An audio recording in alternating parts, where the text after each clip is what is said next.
Hey everybody, welcome back to the QC. If you are a Star Wars fan, you're in the right place. We're going to be talking spoiler-free about Obi-Wan Kenobi and our thoughts on that show. I'm going to be bringing in our guest here in just a moment, but before we do that, a quick word from our friends. This is Luke Goss, and this is one of my favorite places to check out all things movie.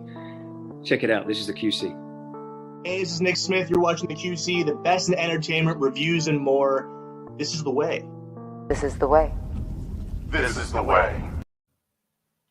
There you have it. So bringing in first, we have frequent QC contributor, Jared.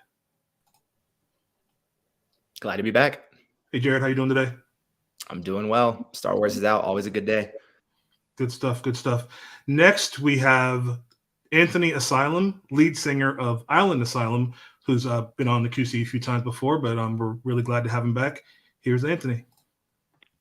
Hello. How's it going, Good buddy? to be here. Happy to be here. Good stuff. And last but not least, we're bringing in Siobhan Lester, who's the author of Mind Games, recent release, available wherever books are sold. And here is Siobhan. Hi, nice to meet you guys. How's it going? Good. It's a beautiful day. No complaints. Good stuff. I'm going to put on some background music here just to set the mood a little bit. But yeah, so why don't we just jump right in?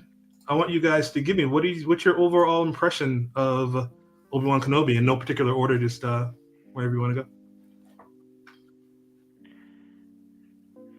I'll go ahead and get started. We don't like dead air around here. So I will say that my overall impression, my immediate impression was, holy cow, it's real. Like, I can't believe I'm actually seeing this at home on, I could like hit pause and go make a snack and come back, and it's better than a movie, in that regard. My overall reaction afterwards is like, ooh, I don't know. Like, I hopefully it picks up and gets a little better. And, Dave Filoni has a way of doing this to me, basically with all of his shows, where like first few episodes, I'm like, what the hell is going on here? But then by the end, I eat my words. So I think that's going to happen here too. Siobhan, what'd you think? I really appreciated the struggle that you see happening for Obi-Wan, because you think about the survivor's guilt of surviving his own master and then taking on Anakin, and then the following guilt of feeling like he failed, not only Anakin, but Qui-Gon. So I really appreciated seeing that struggle. And, I know you'd mentioned previously you had feelings about the music, the score for the episodes. And to me, that was something I was definitely listening for. And I definitely felt the music was, in a way, appropriate because it was incomplete, which is exactly how Obi-Wan feels. He's not been using the Force. He's not a Jedi. He's not doing the things he set out to do in life. So he feels incomplete. So it'll be interesting, I think, to see musically even how the score progresses with the series. Makes sense. Yeah, that's a good note. Jared, what do you think? Yeah, I think I kind of resonate with Anthony with, I like that we're kind of going, it's kind of like a Logan-esque tone to me with Kenobi. You're kind of picking him up where he's, like you said, he's grizzled. He's out of it, right? We know that based on the setting of this happening in between episodes 3 and 4. And it's okay. I think that's the best way. So far, 2 episodes in, it's fine. I'm not wowed. It's good to see Ewan McGregor back, right? But overall, I'm not. It isn't currently like my favorite show. Could it become that? Maybe. Yeah. Anthony's point, like, could it improve? Absolutely. So far, though, it's fine. It's just my short non-spoiler. It's all right. I'm not telling everybody go watch it. I'm not saying, but if you're a Star Wars fan, yeah, you probably should check it out. But I'm gonna constantly need to be reminded that this is a spoiler-free one, by the way. Yeah. So I think talking about Obi-Wan Kenobi, I think the only way I can really review this show is to put it in context with the shows that have come before it, and specifically The Mandalorian. And I obviously talk about that in my written review. And my thing is, going into The Mandalorian, my expectations were very, very low because the Star Wars franchise at that point was kind of in a not so great place. So I went to that show with almost no expectations, and I was honestly blown away. And it's, you know, was my show of the year, I believe, in the year it came out. And season 2 is just as good.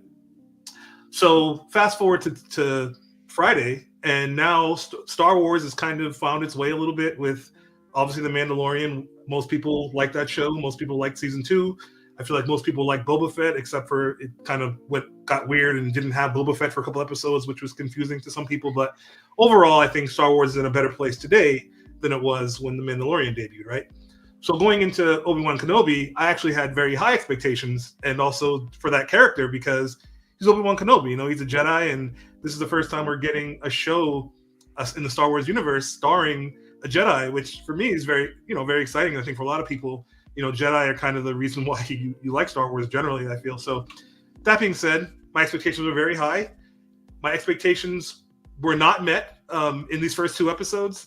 I'm not going to say I didn't like it. I enjoyed it quite a bit. And again, it really comes down to what I expected going in, right? So I just thought the Grand Inquisitors were interesting, but they just didn't really do a lot for me, you know. And I just feel like the show didn't really capture a tone the way The Mandalorian did, and the way when I watched that show the first time, I was like, wow, like Star Wars is back. And this just felt kind of fine. It's good, you know what I mean? And I think it has time. It's only been 2 episodes, so we'll see what happens. But and the place where the show leaves us at the end of episode 2, I think, quite obviously without spoiling anything, you know, is very exciting to see what they're going to do with the next episode. So that's kind of my manifesto on Obi-Wan Kenobi overall. It really comes from a place of the show's good, but I just had expectations that were pretty high, and it didn't quite meet those. So I would be remiss if I didn't point that out.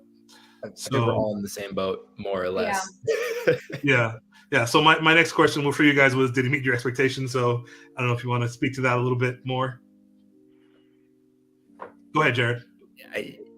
I guess I try to purposefully stay in the dark somewhat with anything Star Wars, Marvel, DC, like anything in the, you know, the big budget fantasy stuff these days. I purposefully try not to. I want to go in with I want to be surprised. So I watched like 1 teaser trailer, I think the first one they put out, and then I was like, all right, cool, that's enough. I'll just watch the show when it's out. So I was like, I know it's just about Obi-Wan. I know it's between episodes 3 and 4. That's kind of it. So from an expectation standpoint, like I was a fan of The Mandalorian, for instance. I will own up and say that I don't think I watched like the last episode or 2 of Book of Boba Fett. I kind of fell out of it. Breaks my heart hearing that. Yeah, so I'll just confess to that right now. So going into Kenobi, I was like, well, hopefully this will work, but this will keep my attention more. And I think the way it's going upwards, it should. So I guess, yes, I didn't go in like thinking it was going to be amazing or thinking it was going to be bad. I tried to just open mind, like not have expectations. And so I'd say, yeah, for the most part, I'll give it a yes. It met them. Siobhan, how about you? I felt, goodness, I definitely had mixed feelings about it. I'm a Mandalorian fan. I loved it. I thought it was great. Book of Boba Fett, I was not overly wowed by. I think I should just put it that way. But this one, I went into it with some pretty high expectations. You know, it's Obi-Wan. We grew up with Obi-Wan. So there's this idea of who he is. And I really hope we see that progression of the character and, you know, him becoming the person we've all known since childhood, you know, with the original Star Wars. And yeah, so it'll be interesting to see how it all turns out. I have hopes for it. I hope this does well.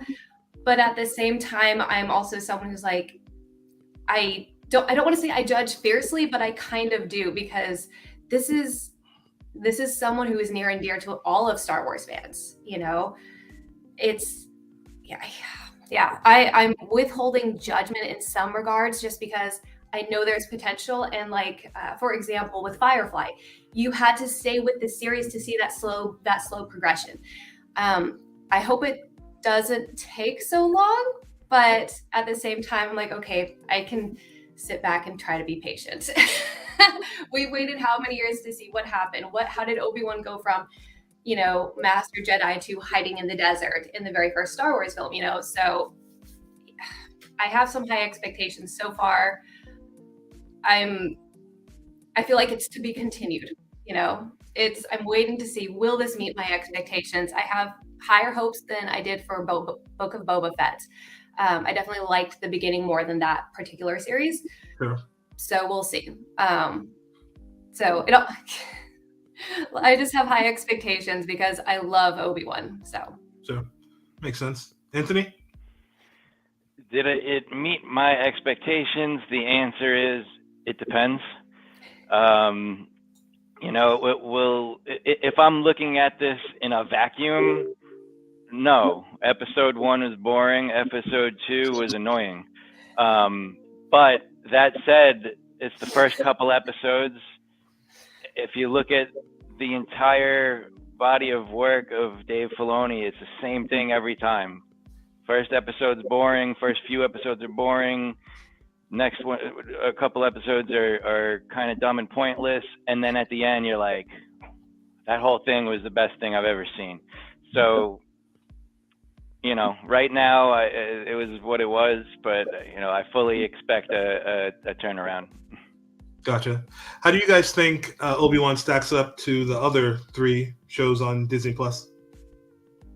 Well, I'm glad Siobhan validated me, and I'm not the only person that fell off of the Book of Boba Fett wagon.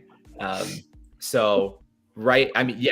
now, kind of piggybacking off Anthony, right? It's definitely it's a bit slow. Episode 1 is slow.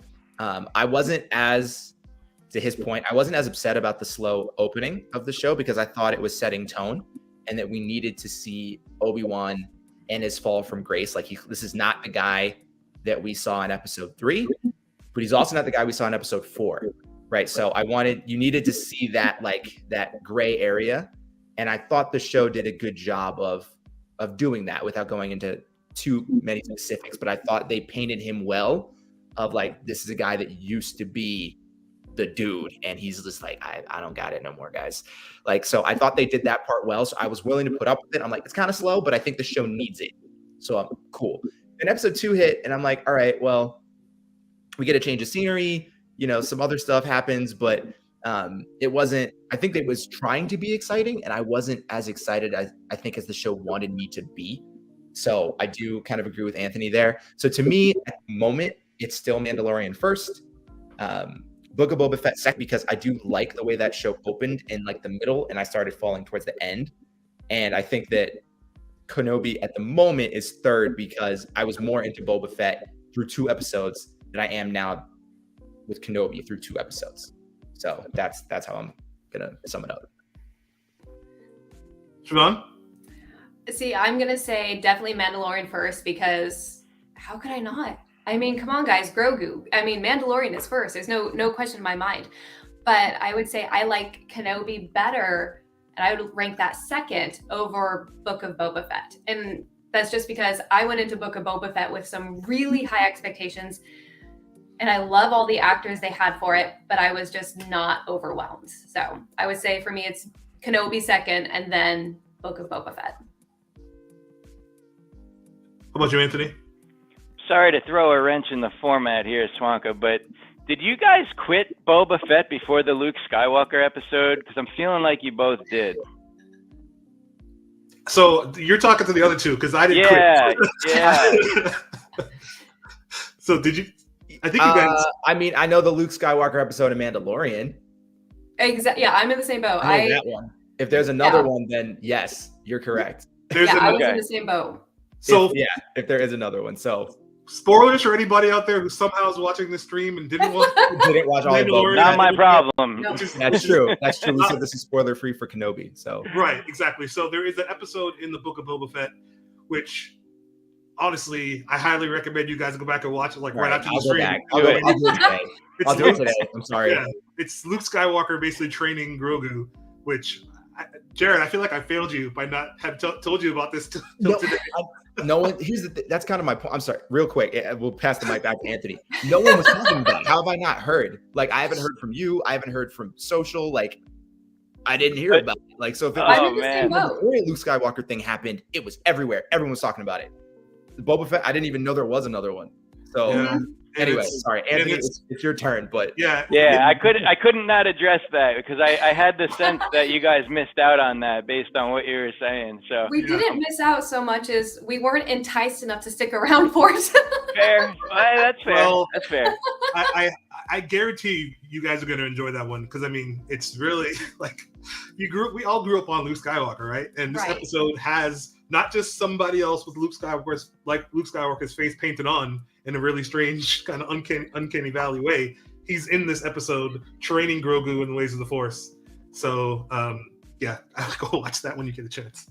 Yeah. So- All right. So what was the original question? So I was asking, how would you rank after two episodes? It's written on the screen. I'm a silly goose. All right. So how does it rank?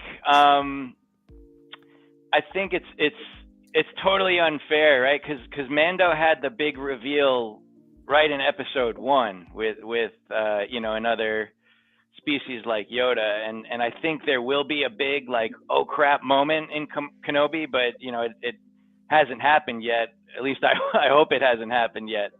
So right now obviously Mando outranks it. I'd say even Boba Fett first couple episodes might outrank it, but it's all moot because I'm going to judge this as one thing at the end.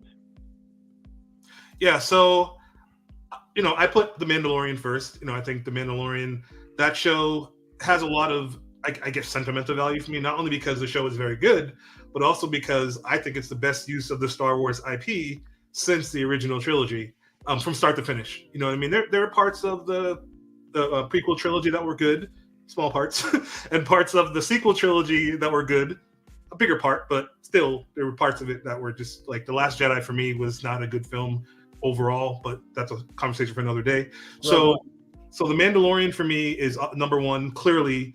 I'm still putting Book of Boba Fett at number 2 because I had no problems with that show other than I thought it was strange to have a show where the main character doesn't appear for a couple episodes, but I'm kind of treating the Star Wars shows as just being one long continuous Star Wars story. So if someone doesn't show up in an episode for me, that's fine. I don't really think twice about it. So Book of Boba Fett at number 2. Now, as we progress in Obi-Wan Kenobi's first season, it's likely to supplant Book of Boba Fett because I'm the biggest Darth Vader fan that ever lived. So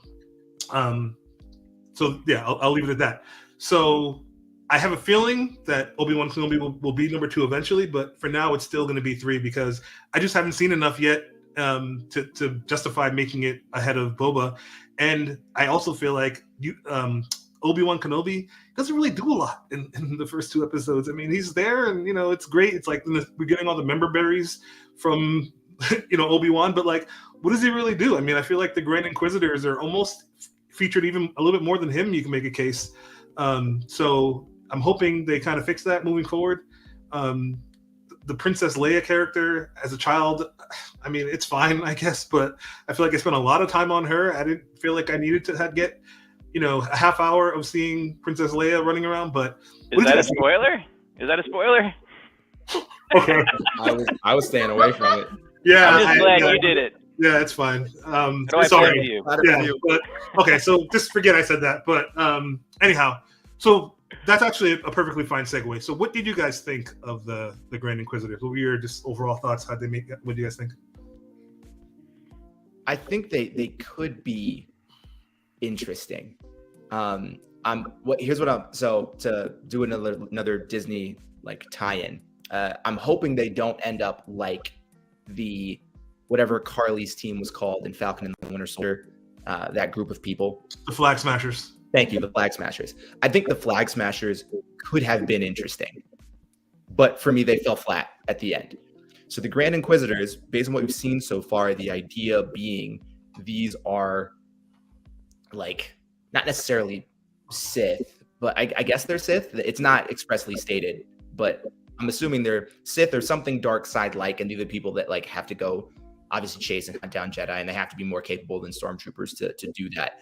And they mention, and this might be getting into slight spoilers, but it's definitely not as bad as what Swanka did, that some of these are Jedi that converted and turned to the dark side, much like we see with Vader. I think that could be very fun. I think that's a cool story, right? Because obviously we know the big bad that converted, right? But I'd like to hear like what happens with some of these like kind of underlings, right? The people underneath him, like what ideology did they buy into? Or is it just power, right? Like I'm hoping it's not just we wanted more power and that's it. Like I'd love for it to be like compelling, because if you can create a compelling reason behind like why the Jedi are evil, because I know there's like YouTube theories and stuff, and you can show why the Jedis are actually the bad guys. I don't know if anyone else has ever gone down that rabbit hole, but I'd love to like kind of take some of that and use that as like, oh, this is why the Inquisitors like think they're on the side of good, essentially. So if that's where they go, I'm gonna love them. But if they don't, I could see them just kind of being like meh for me. Gotcha. So just because you made a comment about their background, I'll just fill in a quick blank. So the Grand Inquisitors are basically Darth Vader's extermination force, right? They're tapped by him to go and do his bidding. They are not strictly speaking Sith. They obviously are force sensitive, but it's very clearly outlined in the greater Star Wars canon that they're not Sith in the true sense, and they're not treated as such. But they obviously are not dark Jedi, dark users of the Force, right? And they're typically, the idea being that they're not as strong as like a traditional Sith, right? So, but they are, Force sensitive people who are evil. If that makes sense. So that to clear that up. But anyway, Anthony, what did you think of the Grand Inquisitors as presented in Obi-Wan? All right. Without spoiling anything, I will say the third sister is by far my favorite. Just brutal, and as an agent of the Empire should be, in my opinion. I hope we get to see her fight alongside Vader. I think that would be really cool to see. Overall, it's a tough one for me right now because the Inquisitors have a sick arc in Rebels, which takes place like 5 to 9 years after this, still before Episode 4, and so it remains to be seen if Obi-Wan Kenobi's show will do them justice, because they're already dope as all hell. Gotcha. And before we go to Siobhan, I just want to correct myself. They're the Inquisitors, and there is one Grand Inquisitor. I was calling them the Grand Inquisitors. They're the Inquisitors. So anyway, Siobhan, what did you think of the Inquisitors? I thought the Inquisitors were an interesting blend, and this is where I agree with Jared and Anthony. It'll be interesting to see how they develop those characters. To me, they're an interesting blend of the Inquisition in history and the SS, and so I'm interested to see, are they going to present this as a group that is strictly driven by ideology, especially the Jedi who have, if you will, converted to the dark side, or are they going to portray this as more of, this elite group of forces who have one goal of hunting down Jedi? Is it truly ideology that's driving them, or is it more just, this is our job, we're the best at it? So I think it'll be interesting to see how they develop that and what route they take. But I do want to see the backstory of Third Sister. Secretly, I would love it if she's like a double agent, if she's secretly, not really hunting down Obi-Wan, but she's actually trying to get to him to tell him, this is what you need to do to hide, kind of like Shepherd Book. Sorry, I'm crossing all my geeky shows. But so I think it'll be interesting to see the character development, but I would personally love it if there were some double agents in the Inquisitors. So. Gotcha. So moving on to the kind of the next topic, what do you guys think they're going to do with Vader? What's kind of your prediction? What would you like to see them do on the show with Vader? I mean, you got to let him be the most imposing villain of all time, or at least one of them, right? I think that's where, for me, Rogue One did it beautifully, and it's proof that Vader does not need to be in a lot of scenes to be powerful, right? That's one of my favorite Star Wars scenes, right? Prequel, new, I don't care, whatever. Take all of it. That scene is fantastic because you set up a whole movie of what it's like to just be the guy with a blaster, right? And you're like, Empire's evil, I'm gonna do something about it. And then Vader walks in and everybody can't do anything. And it was visceral because it happens at the end of the movie, and we all know, we're like, oh yeah, this game. So that's one of the reasons I love that movie. Having him back, I'm excited, right? That guy really has been kind of, I don't know where he's been, honestly, other than like Jumper, essentially. So I'm glad to have him back. I want Vader to be, obviously it needs to be emotional, right? It's Kenobi and Anakin. It needs to play up the emotional bond that they have as a master and a Padawan, and how that was broken in a very different way than the relationship Obi-Wan had with his master of Qui-Gon, right? And it went very differently. So I'd love to see more of that, because it's not really directly spoken to, at least in like the mainstream Star Wars world, right? You don't hear much about it in the original trilogy. We know what happened in Episode 3, right? But obviously this is a giant gap in between those two, right? So, but I just want to see Vader be like just mean and imposing and awesome. That's really it. And I don't need him to have a lot of screen time. I think in the original movies, Vader's on screen time is like 20 minutes combined across like all 3 movies or something, and he's still, you know, an icon. So I don't need to see a ton of Vader. I just need him to be good when he shows up. Siobhan?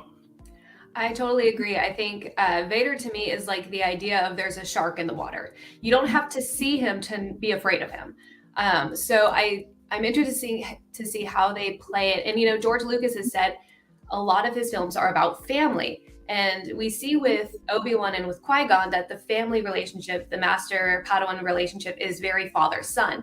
But with Obi-Wan and Anakin, I mean, Obi-Wan actually says, "You were my brother." So it's a different relationship, you know, even within the master-Padawan relationship. So it'll be interesting to see how that, you know, affects Anakin, because there are a lot of really great brother story arcs out there of, you know, because brothers are brothers. They're gonna butt heads. They're gonna, you know, have disagreements. This is an extreme disagreement, to say the least. So it'll be interesting to see how that, you know, the idea of family that Lucas presents and he likes to focus on, how that builds for Vader, and what that, you know, is this thing a story of, I turned my back on my family completely, you know, disowned Obi-Wan in so many ways? Or is that there's still that inkling, that desire to belong to a family, and Obi-Wan was his family in so many ways? So I'm interested to see what they do, but I agree with Jared. You don't have to see a lot of Vader, but it needs to be phenomenal when he shows up. So Anthony? Totally agree that we don't need a lot of them, but when he's on screen, you better make him brutal. And I would also like to see some remorse, maybe throw in, you know, a quick Padme flashback. And, you know, he's not, I mean, he's halfway between Episode 3 and Episode 4 Vader. So I would like to see that portrayed on screen, you know, maybe with some remorse. But, you know, I also want to see him, I'd love it to be with Third Sister, but you got to see him, you know, total brutal mode, I think. Right on. Yeah, no, I just want to see them let Vader be great. I thought that scene in Rogue One, that scene pretty much for me makes that movie memorable for me. Take that scene out, and Rogue One is still a great film, a great film, but that scene really is what I think most people are like, wow, we finally get to see Vader just let loose. You know, we hear people talk about how powerful he is, but you know, we didn't really see in the original trilogy him really let loose, and that was the first time we really got to see it. So I'm hoping that they don't overexpose him in the show, but I'm also looking forward to seeing him again kind of show why he is the most feared, you know, dude in the galaxy, and see him show some of that power that we know he has. And to Jared's point, I'm actually kind of curious, what the hell has Hayden Christensen been doing all this time?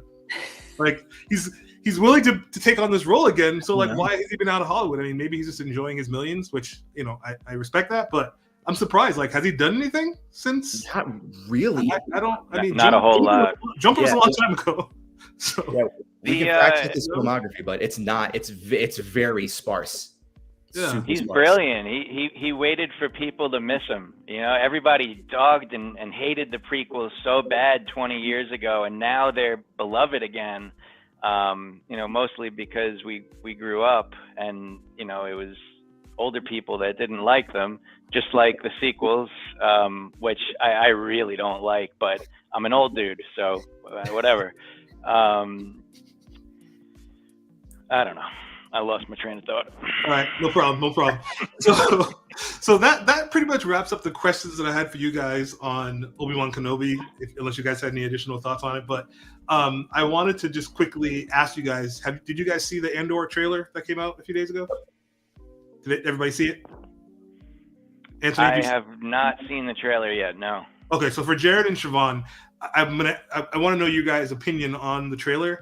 After I watched it, it really reminded me of Phantom Menace and like all the politics of the Star Wars universe, which to me is important for world building and story, but it's the most boring part of those movies. Like I don't need to see Senate meetings and all the behind the scenes dealing. Like that's not what excites me about Star Wars, even though I understand why you need that stuff for the story, right? But I don't feel like I have to see that on screen. I'd rather see just like lightsaber fights. Maybe I'm immature or whatever. But so when I watched the trailer for Andor, that's what it felt like to me. Like this is like the politics of the Star Wars universe, and like that's not what excites me. So anyway, did you guys notice that? And what did you think of the trailer? Yeah. I think that real quick, just to go back to Hayden Christensen, I feel like he's kind of like the actor who plays Ramsay Bolton. It's like you were so hated now that like you can't get work. It's a little different, right? Because Ramsay was just like bad, like was good at being a bad person, but it kind of reminds me of that. Anyway, he hasn't been in a lot of things. You're right. I never noticed that. I don't even know his name. It's just like we all hate Ramsay so much, like we can't see him as anything else. I feel bad for the guy because he did so well, but I think he was in Inhumans, the bad one that tanked, and then kind of like nothing. Anyway, that's a tangent. Andor. I completely agree. Like Swank, I remember when it came out and I texted you and I was like, that was just like a minute and a half of like Star Wars, like potpourri. It was just, it felt like hodgepodge. I'm like, I'm in the Star Wars universe. Got that.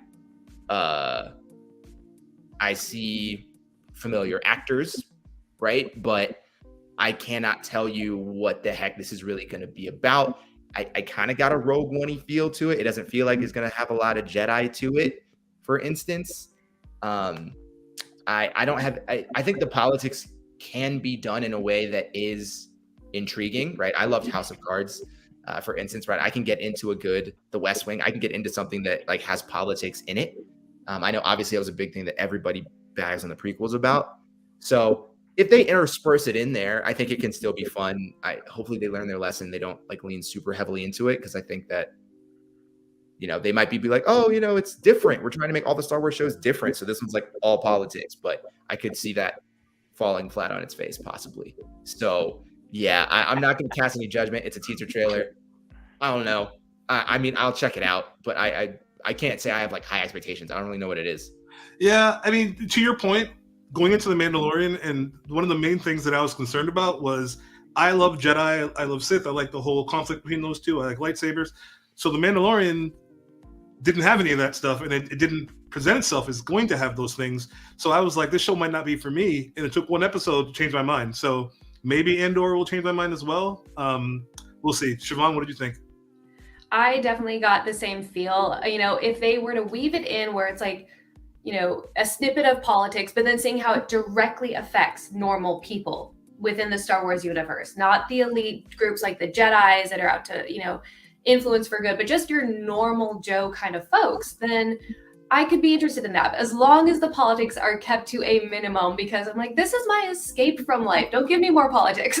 So it'll be interesting to see what they do with it. So I'll at least watch, I'll give it the 2-episode try, I'll give it 2 chances and then make a decision from there. But yeah, I really hope they keep the politics to a minimum, because that's not Star Wars to me. Star Wars, we go on grand adventures and we see things we've never seen before. So I'm with you guys. I think if they don't do a lot that's, Star Wars politics, if you will, I'll be happy. But if it's all decision making in that, and I'll be out. So.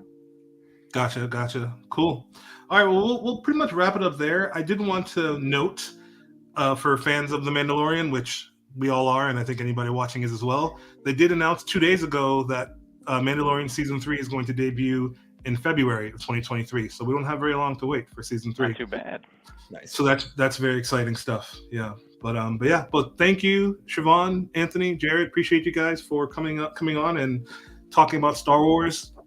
Make sure you pick up a copy of Siobhan's book, again, available wherever books are sold, Mind Games, Siobhan Lester.